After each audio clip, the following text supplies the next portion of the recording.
Autre point très important selon nous et que vraiment qui se confirme à chacun de nos déplacements de terrain auprès de jeunes, il apparaît absolument nécessaire d'assurer collectivement l'intégration dans le récit national de tous les jeunes Français, notamment ceux d'origine des Outre-mer, d'origine maghrébine, d'origine subsaharienne, d'origine asiatique. Tout le monde doit d'abord se sentir et s'affirmer français avant toute appartenance propre. Et donc il faut qu'ils se sentent perçus comme français. Et c'est là où il y a un problème, parce qu'ils ne se sentent pas toujours perçus comme français. Notre pays est encore présent sur 5 continents, l'a été encore bien davantage dans le passé, et donc son histoire est de fait empreinte, qu'on le veuille ou non, mais je pense que c'est plutôt une bonne chance, empreinte de culture créole, africaine, asiatique et de bien d'autres.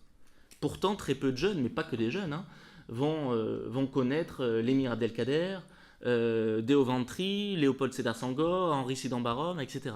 Pourtant, ce sont des personnalités d'origine et de confession différentes, mais qui ont toutes joué un rôle important dans notre histoire commune et qui ont toutes été décorées par la République laïque.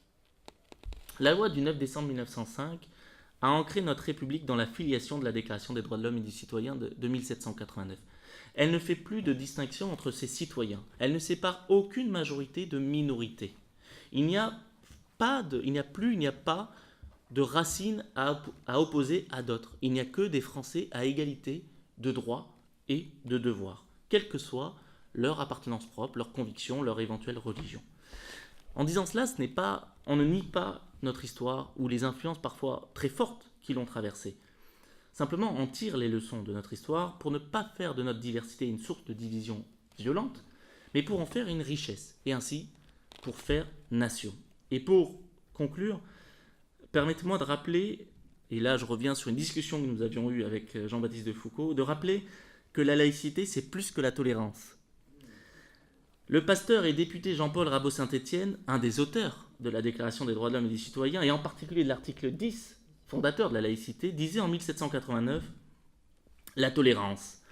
Je demande que ce mot soit proscrit, et il le sera. Ce mot injuste qui ne nous présente que comme des citoyens dignes de pitié, comme des coupables auxquels on pardonne, ceux que le hasard, souvent, et l'éducation ont amenés à penser d'une autre manière que nous.